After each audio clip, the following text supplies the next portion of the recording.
Okay, so we are going to see the recent trends, roles, and growth in tourism industry. You must remember that we have already finished the service sector healthcare part, that I have sent you the video, and also you have to go through it all because it contains lot of scope for MCQs question. खूप जास्त scope आहे MCQ question काढण्यासाठी यातून. तुम्ही पण विचार करू शकता आणि म्हणून मी तुम्हाला असं सांगेन की you better go through all videos, all material that I am sending towards you. Okay. दुसरी गोष्ट म्हणजे आपण ओव्हरऑल जर तुम्ही बघितलं तर आतापर्यंत फर्स्ट लेसन, सेकंड, पहिला फोर्थ केला आपण आणि थर्ड लेसन मधला आता जवळजवळ आपला इंडस्ट्रीयल सेक्टर कम्प्लीट झालाय आणि आज आपला जवळजवळ सर्व्हिस सेक्टर कम्प्लीट होईल. Okay, so let's start and learn about tourism industry, how what are the recent trends in tourism industry, and what role plays a government plays in a tourism industry, and what tourism industry plays role in economy, and how it's growing. So far so good. So let's see. Indian tourism and hospitality industry has emerged as one of the key drivers of growth among the service sector of India. Sorry. The third largest sub-segment of the service sector, comprising trade, repair services, hotel, restaurant, contributed nearly 187.9 billion US dollars or 12.5% of GDP. म्हणजे बघा, एका इंडस्ट्रीतून जे सब segment आपण म्हटले, ज्यात trade, repairing services, hotels and restaurant include होतं, त्या इंडस्ट्रीमधनं केवढ्या मोठ्या प्रमाणावरती GDP मिळण्याचं शक्यता तुम्हाला दिसते. Okay, while growing fastest at 11.7% compound annual growth rate CAGR over the period of 2011-12 or 2014-15. So असा विचार करा, कंपाऊंड अॅन्युअल ग्रोथ रेट म्हणजे CAGR ही अशी कॅल्क्युलेट केली, हा असा कॅल्क्युलेट केला जातो की या वर्षीचा जो ग्रोथ रेट आहे त्याच्या वरती किती ग्रोथ रेट झालाय, इन द सेन्स जसं आपण कंपाऊंड इंटरेस्ट कॅल्क्युलेट करतो तसं.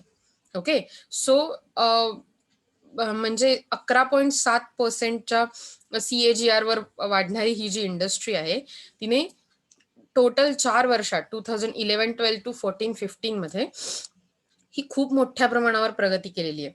Okay, tourism in India has significant potential considering the rich cultural and historical heritage, variety of ecology, terrains and places of natural beauties spread across the country.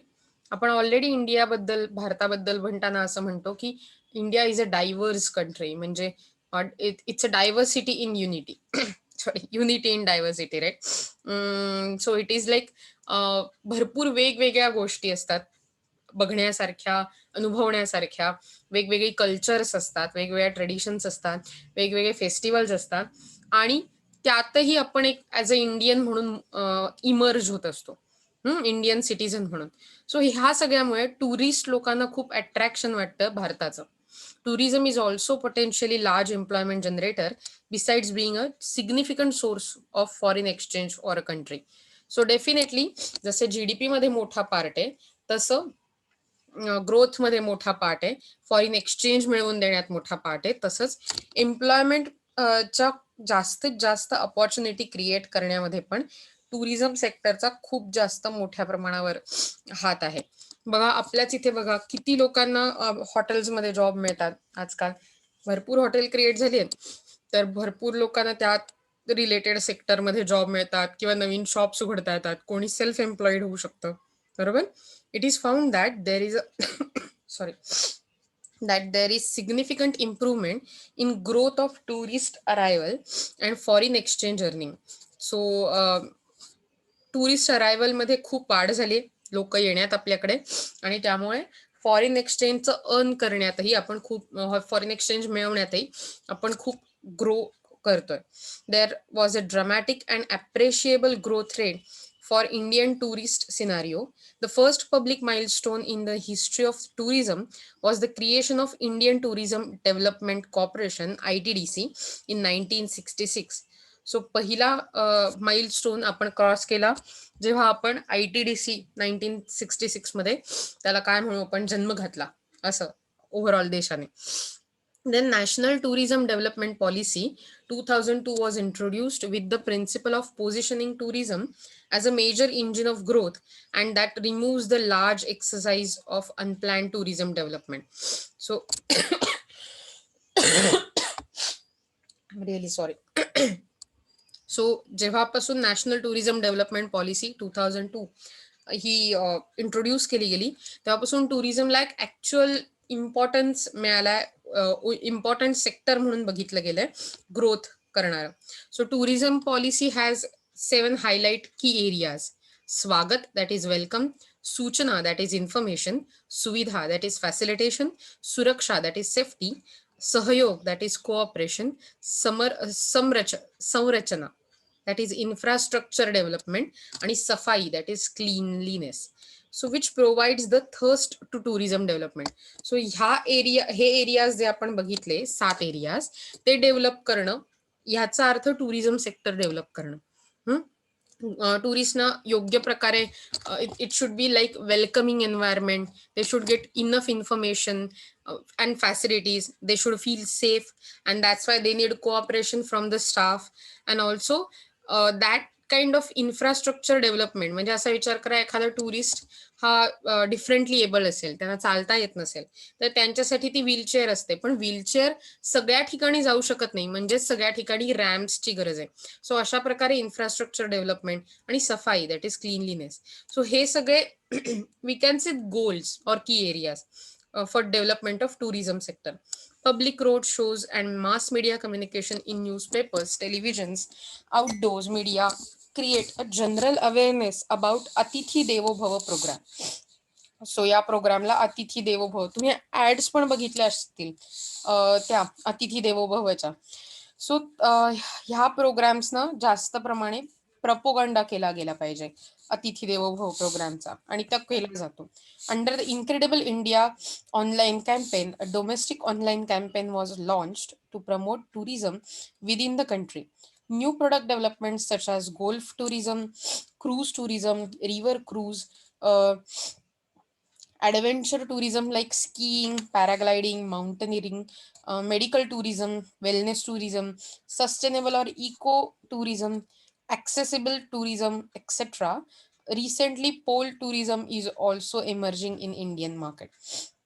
So ह्या वेगवेगळ्या प्रकारचे tourism, आणि जर तुम्हाला यात खरंच इंटरेस्ट असेल तर लेट मी टेल यू की अतिशय ग्रो होणारं आणि अतिशय काय म्हणू आपण त्याला एकदम वायब्रंट आणि डायनामिक असं सेक्टर आहे टुरिझम सेक्टर हे.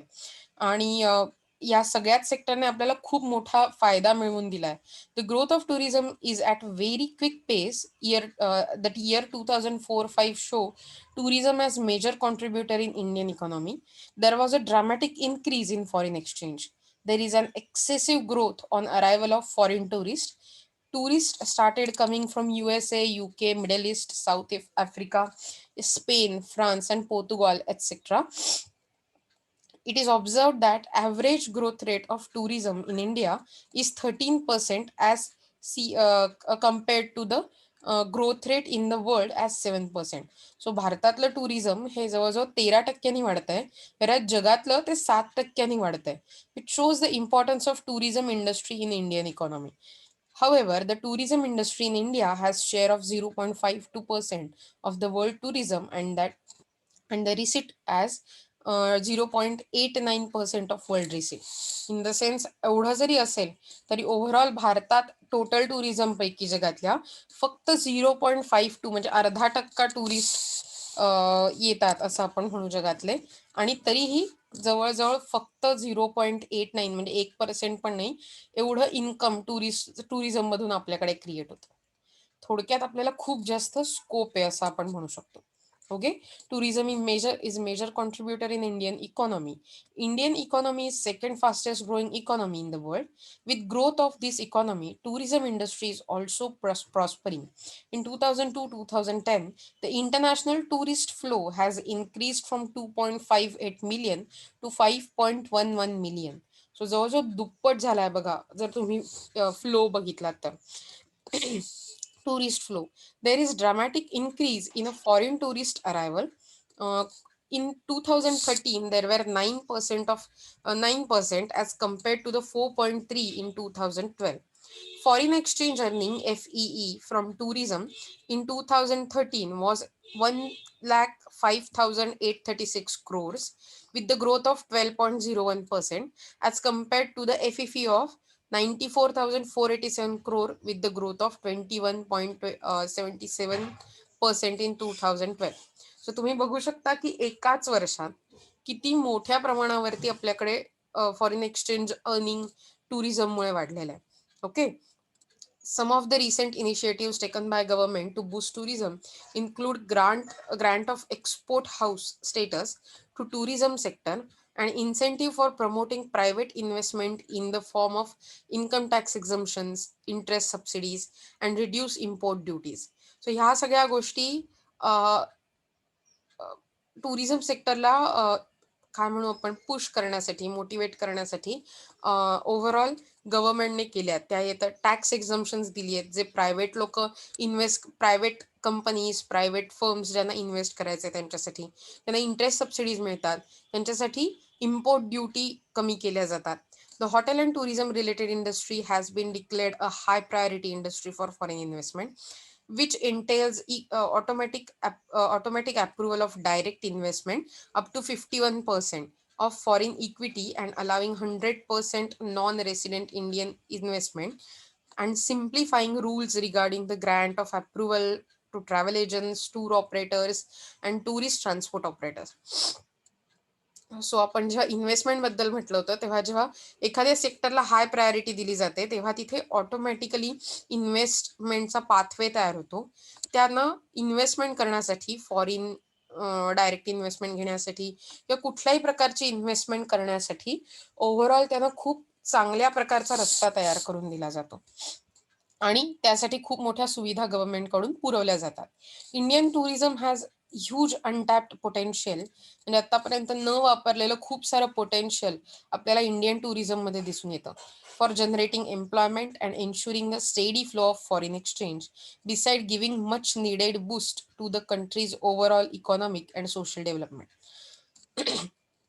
ओव्हरऑल जर तुम्ही असं बघितलं तर टुरिझम सेक्टर हे स्टँडर्ड ऑफ लिव्हिंग ओव्हरऑल सोसायटीचं बदलायला कारणीभूत ठरतं. आपण बघतो जिथे टुरिझम सेक्टर डेव्हलप होत असतं तिथलं स्टँडर्ड ऑफ लिव्हिंग हळूहळू जास्त वाढत जातं. ऑब्व्हियसली तिथे प्राइस राईज इन्फ्लेशन सारख्या गोष्टी पण वाढत जातात त्याच्याबरोबर. पण त्याचं कारण असतं कारण तिथली इकॉनॉमी हळूहळू डेव्हलप होत जात असते. असा विचार करा जेव्हापासून आपल्याला कळलंय की दापोली हे चांगलं टुरिस्ट क्षेत्र म्हणून आहे. सो तेव्हापासून असा विचार करा आपल्याकडे डेफिनेटली हळूहळू सगळ्या प्राइजेस वाढत चालल्या आहेत. पण त्याच्या बरोबरीने चांगली हॉटेल्स येत चालली आहेत, चांगले रस्ते हळूहळू बनत चालले आहेत.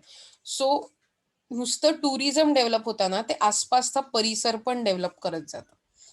And that's why tourism has more priority for development overall in economic development. Okay. Let's C ahead.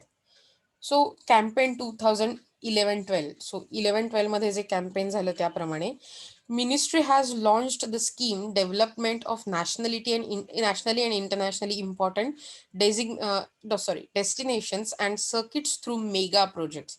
53 mega projects have been identified, out of which 35 projects have already been sanctioned. The mega projects are a judicious mix of cultures, heritage, and spiritual and ecotourism in order to give tourist holistic perspective. So अशा प्रकारे totally just a minute, okay.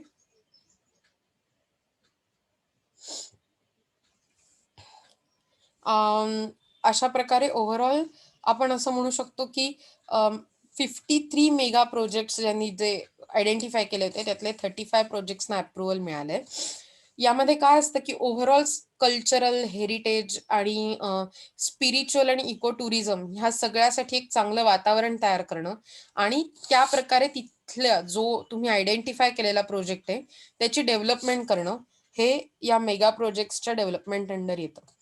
More than 50% of ministry's expenditure on plan schemes is incurred for development of quality tourism infrastructure at tourist destination circuits spread through the country. In the sense एक tourist place दुसऱ्या tourist प्लेसला जोडणं, तिथे जास्तीत जास्त चांगल्या प्रकारच्या सोयी उपलब्ध करून देणं, ह्या सगळ्या गोष्टी या कॅम्पेनच्या अंडर, या प्रोजेक्टच्या अंडर केल्या जातात. Okay. Ministry of Tourism organized an all India workshop on 2011 to evolve strategies for launching a campaign Clean India with aim to create collective mindsets of hygiene and cleanliness through persuasion, education, sensitization, training, demonstration and regulation.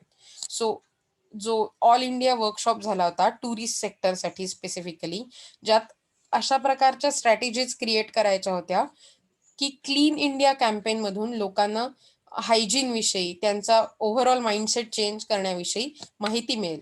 Cleanliness through त्यांना सांगणं, pursue करणं की तुम्ही का cleanliness ठेवला पाहिजे, त्याबद्दल awareness create करणं, एज्युकेट करणं लोकांना, त्यांचं ओव्हरऑल सेन्सिटायझेशन करणं आणि त्यांना त्यासाठी ट्रेनिंग देणं, ते कसं केलं पाहिजे यासाठी डेमॉन्स्ट्रेशन देणं आणि त्या रिलेटेड रेग्युलेशन्स किंवा कायदे, रूल्स तयार करणं. हे होतं campaign 2011-12. Now let's see the campaign 12-13. Ministry of Tourism has taken initiative identifying, diversifying, developing, and promoting niche products of tourism industry. The efforts are undertaken to overcome the aspect of seasonality and to promote India as 365 days destination. So overall India हे एका seasonal फक्त टाइमसाठी destination न राहता पूर्ण वर्षभर tourism place राहिली पाहिजे, याच्यासाठी प्रयत्न करण्याचा म्हणजे लाईक ऑब्जेक्टिव्ह आहे. To attract tourists and with specific interest and ensure repeat visits of unique products in which India has comparative advantage. New products added in due course. The Ministry of Tourism has constituted committees for the promotion of golf tourism and wellness tourism. Guidelines also have been formulated by the ministry to support golf, polo, medical, and wellness tourism. The Ministry of Tourism identified film tourism as niche tourism segment and has announced several initiatives for promoting film tourism through film shot in India. The Ministry Information and Broadcasting and Ministry of Tourism signed MOU on 16 February 2012. 2013. So Information Ministry म्हणजे थोडक्यात सांगायचं तर film approval देणारी अशीवाली ministry आणि tourism ministry आणि एकमेकांच्यात memorandum of understanding sine केलं 16 February 2013ला, अशा एक्सपेक्टेशननी की यामुळे इनक्रेडिबल इंडिया किंवा अतिथी देवो भव हे जे कॅम्पेन आहे त्याच्या थ्रू त्याचं खूप जास्त प्रमोशन होईल through cinema, to develop synergy between tourism, film. म्हणजे थोडक्यात फिल्ममध्ये जे स्पॉट्स दिसतात ते लोकांना अट्रॅक्ट करतात आणि असे स्पॉट इंडियामध्ये आहेत असं कळल्यावर लोक तिथे अट्रॅक्ट होतील आणि म्हणून अशा प्रकारे सीन्स असण्याचा, त्यासाठी योग्य प्रमाणावरती गरजेसारखं गोष्टी प्रोव्हाइड करण्याचा दोन्ही मिनिस्ट्रीजमध्ये कम्प्लिटली ऑब्जेक्टिव्ह ठेवलेलं आहे. Okay. So that will provide a platform for enabling partnership between India and global film industry. Let's see the next one. So what is the recent trend in tourism industry? First of all, India's foreign exchange earning FEFs increased by 17.6% year on year in January 18 over January 17. So 17 आणि 18 जानेवारीचा विचार केला तर आपल्याकडे FEF foreign exchange earning from tourism has been increased by 17.6%. In current year 2017, foreign tourist arrival in India stood at 10.177 million and reached 2.12 million in a current year 2018 up to February. म्हणजे फक्त जानेवारी February या 2 महिन्यांमध्ये 2.12 million लोकांनी current इयरमध्ये भारताला भेट दिलेली आहे किंवा भारतात टुरिस्ट म्हणून त्यांना ओळखलं गेलंय. वेरॅज करंट इयर 2017 मध्ये 10.177 मिलियन लोकांनी ओव्हरऑल तिथे इन द सेन्स भारतातल्या वेगवेगळ्या टुरिस्ट प्लेसेसना भेट दिलेली आहे. Foreign tourist arrival into country is forecast to increase compound annual growth rate of 7.1% during 2005 to 2025. So असं फोरकास्ट केलं गेलं आहे की दरवर्षी 7.1% ग्रोथ रेटने आपला टुरिझम सेक्टर डेव्हलप होईल, ग्रो करेल फॉरेन टुरिस्टसाठी. तर नंबर ऑफ त्यामुळे फॉरेन टुरिस्ट जास्त येतील असं. So the number of foreign tourist arrival FTAs in February 2018 were 1.05 million as compared to FTA 9,56,000 in February 2018, 8,49,000 in February 2016. The growth rate of FTA, foreign tourist arrival, in February 2018 over February 2017 was 10.1%. म्हणजे गेल्या वर्षी फेब्रुवारीमध्ये जितकी वर्ष आली असं त्याचा या वर्षीचा असं जर रेट बघितला तर 17-18 मध्ये तो 10.1%ने वाढलेला दिसून येतो. The government of India has set a target of 20 million foreign tourist arrival FTAs by 2020 and double the foreign exchange earnings as well. The government of India is working to achieve 1% share in the world's international tourists arrival by 2020 and 2% share by 2025. So you can see the graph. We have seen throughout the growth of foreign tourist arrival in India. आणि जवळजवळ आपल्याला जो हवा आहे तो achievement growth rate 7.1%चा दिसून येतोय. So 2005 मध्ये 3.9 मिलियन टुरिस्टनी आपल्याला भेट दिली होती भारताला, फॉरेन टुरिस्टनी. आणि आता ती जवळजवळ 2017 मध्ये पाहिली तर 10.2 दिसते, right. So this is kind of huge growth of foreign tourist arrival. I'm keeping it for you to look at it.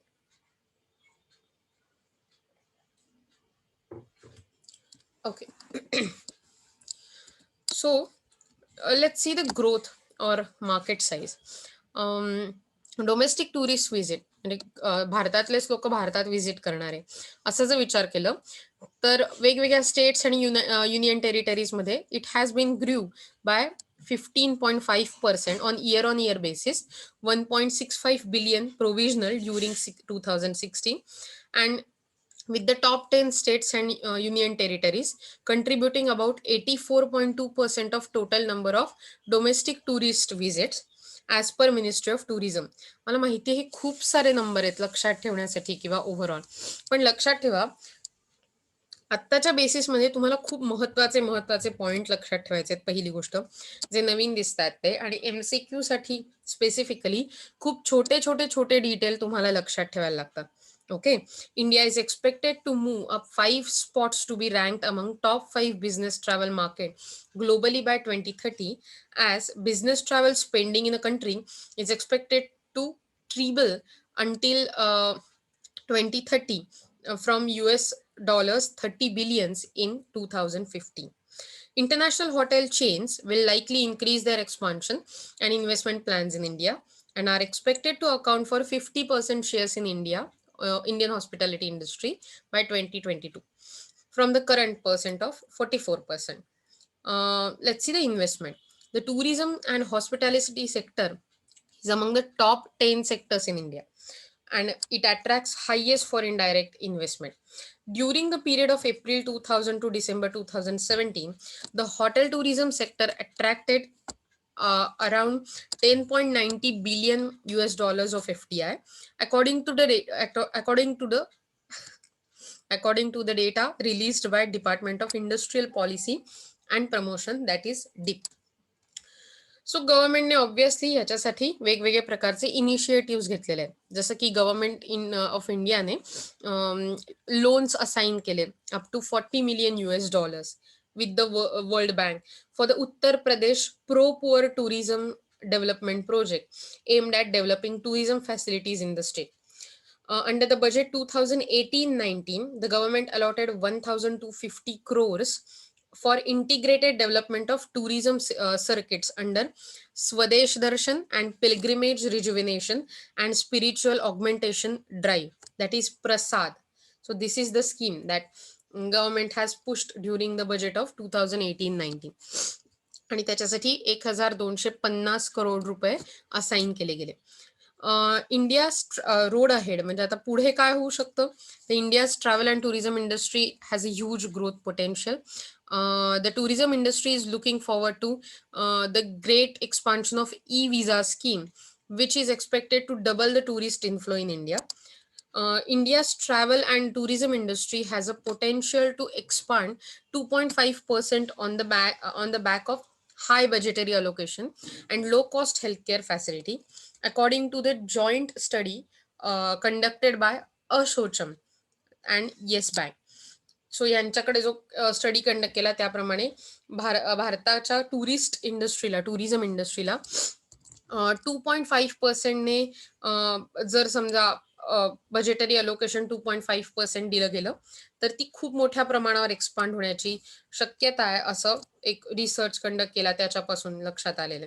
Okay, so मला वाटतं that was about tourist industry और tourism industry, and be happy about it because today I'm going to do one more kind of self study, but it's not a it's material for your self study, but I'm going to explain it a little bit so that you will get hand ki MCQs के लिए आपको कैसे prepare करना है. Okay, are you okay with that? Should I continue it? की तुमचे काही प्रश्न आहेत ओके, त्याच्या आधी मला सांगा तुमचे काही परीक्षेविषयी प्रश्न आहेत का, काही शंका आहेत का परीक्षेविषयी?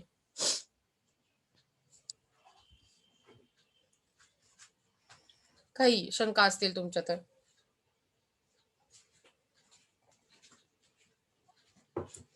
कूल, तुम्हाला सगळं माहिती झालंय. It's really good. So let's start with this industrial pollution in India, meaning, types, effects आणि कंट्रोल. मला वाटतं FC मध्ये, एन्व्हायरमेंटल सायन्समध्ये मी हा सगळे विषय खूप नीट प्रमाणे बघितलेले आहेत.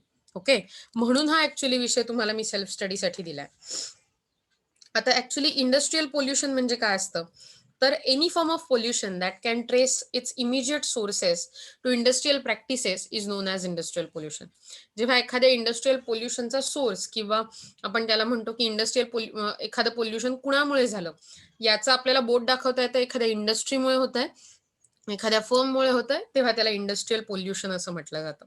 ओके, इंडस्ट्रियल पोल्युशन ऍक्च्युली खूप मोठ्या प्रमाणावरती घातक ठरू शकतं, कारण त्याच्याकडे मोठे मोठे पॉवर प्लांट्स असतात, स्टील मिल्स असतात, सिवेज ट्रीटमेंट प्लांट्स असतात, हिटिंग प्लांट्स असतात आणि glass smelting among other production. So अशा ज्या मोठ्या मोठ्या इंडस्ट्रीज असतात तर त्या मोठ्या प्रमाणावर स्मोक म्हणजे धूर रिलीज करतात, effluents, material waste, toxic by products, contaminated residuals आणि केमिकल कन्झ्युमर प्रोडक्ट्स मोठ्या प्रमाणावर रिलीज करतात आणि त्यामुळे काय होतं, पोल्युशन मोठ्या प्रमाणावर होतं. So what are like main types of industrial pollution? There are different types of pollution, definitely. Air pollution, which releases from air. नंतर ऑब्व्हियसली वॉटर पोल्युशन, जेव्हा पाण्यात वेगळ्या प्रकारचं घाण प्रकारचं पाणी मिक्स केलं जातं. Okay, so industrial companies do not even realise that they are emitting pollutants in air.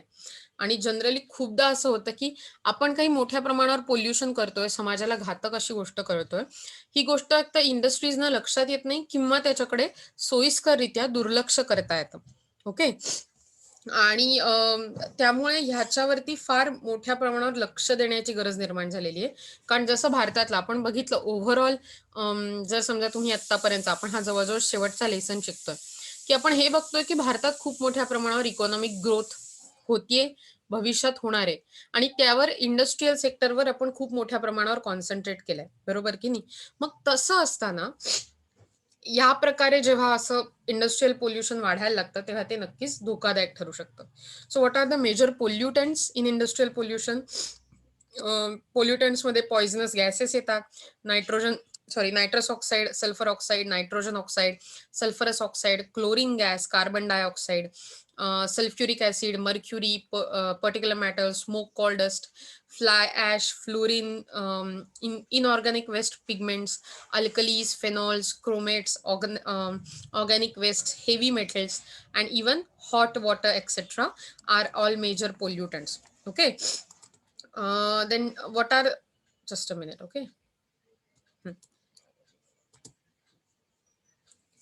Okay, so what are the types of waste? There are two types of waste: process waste, chemical waste. The waste generated in industry during the washing and processing of raw materials. This may be organic or inorganic depending on the raw materials. Chemical waste कोणत्या प्रकारचे असतात तर when chemical substance is generated and as a byproduct of a preparation for a product are chemical waste product.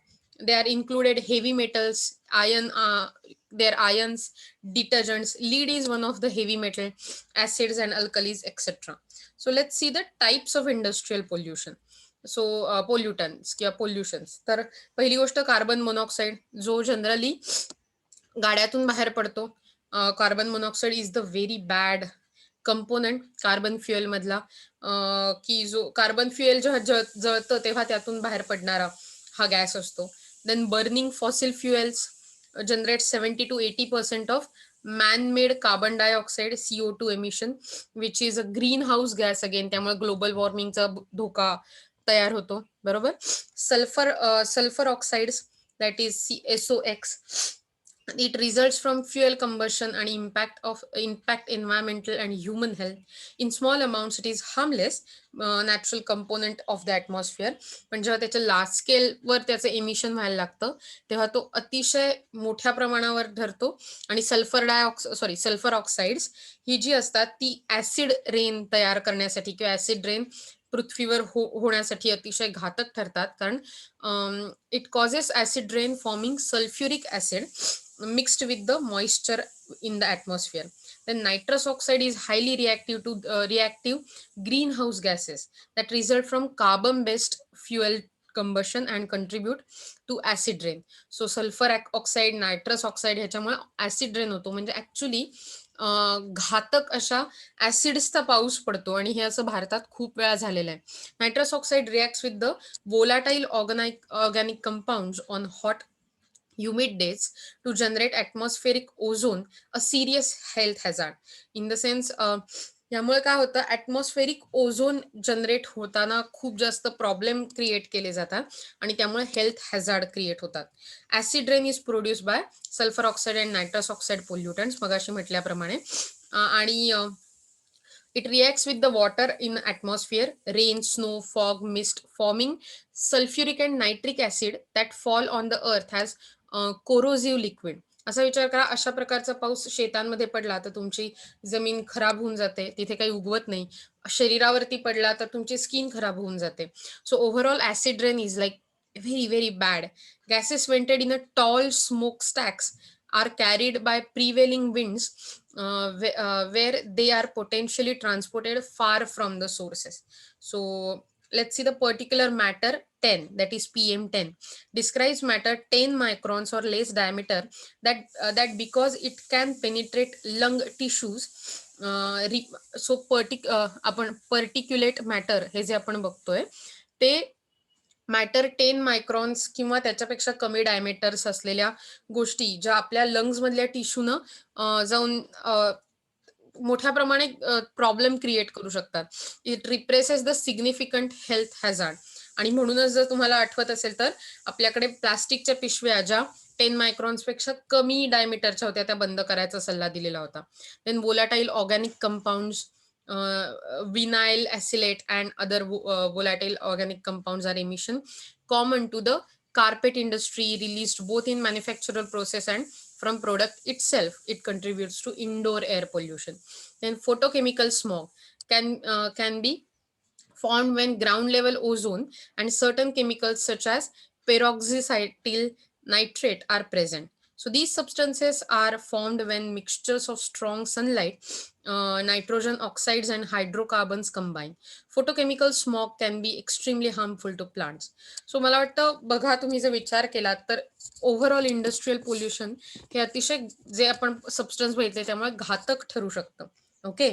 आणि हे कशामुळे cause होत आहे तर आपल्याकडे ह्याच्यासाठी लागणाऱ्या पॉलिसीज कंट्रोल करण्यासाठी त्या नाही आहेत. We have lack of policies to control pollution. We have unplanned industrial growth.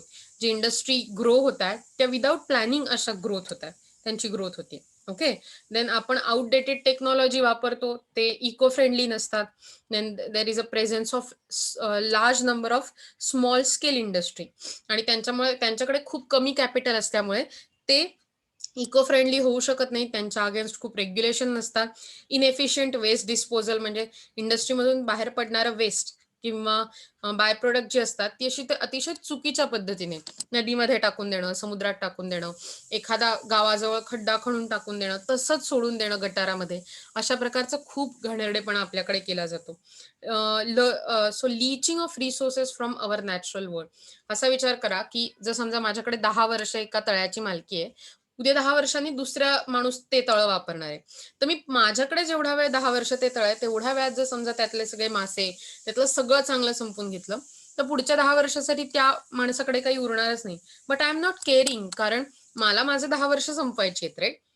आपणही तेच करतोय. आपण जेवढा वेळ पृथ्वीवर आहोत, तेवढा आपण लीचिंग ऑफ नॅचरल रिसोर्सेस करतोय. सगळं काही ओरबाडून घ्यायचं.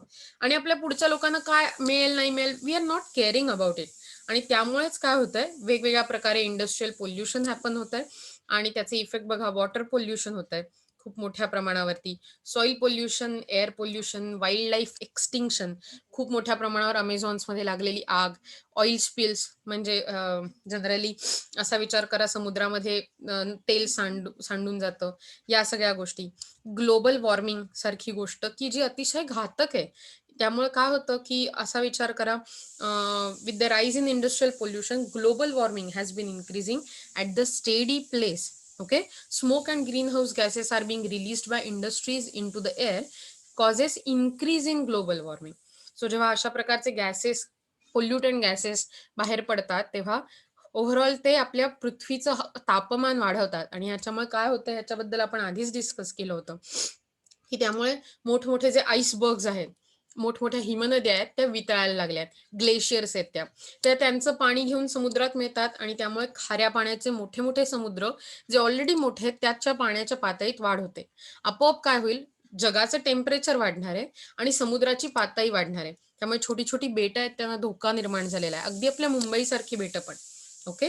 आणि म्हणून हे खूप मोठ्या प्रमाणावर घातक अशी गोष्ट आहे, आणि ह्याच्यावर कंट्रोल करणं हे अतिशय अतिशय गरजेचं आहे. याच्यासाठी government adopted policy for abatement and abatement of pollution, अशासारख्या पॉलिसीज, स्ट्रॅटेजीज निर्माण करणं हे खूप खूप गरजेचं झालेलं आहे. ओके.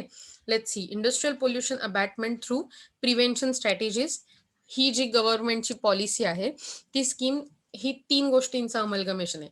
त्यात एन्व्हायरमेंटल ऑडिट होणं गरजेचं आहे, adoption of clean technologies in small scale industries, आणि एन्व्हायरमेंटल स्ट्रॅटेजीज, स्टॅटिस्टिक आणि मॅपिंग, या सगळ्या गोष्टींमुळे. आणि ह्याला 12th 5 इयर प्लॅनमध्ये खूप मोठ्या प्रमाणावर त्याला फोकस त्याच्यावर ठेवला गेला. Okay. Let's C, environmental statement as a part of environmental audit. म्हणजे थोडक्यात आपलं एन्व्हायरमेंट आज काय आहे, काल काय होतं, आणि आपण आज काय ऍक्शन करतोय, त्याचा भविष्यात काय परिणाम होईल, यात वेगवेगळ्या ऍक्ट्सचा, वेगवेगळ्या कायद्यांचा वापर करून हे सांगण्याचा प्रयत्न केलाय. Just a minute. ओके. शेवटचं मिनिट सुरू झालंय मला माहितीये, म्हणूनच मी तुम्हाला अटेंडन्स शीट देते. सो तुम्ही अटेंडन्स लावू शकाल.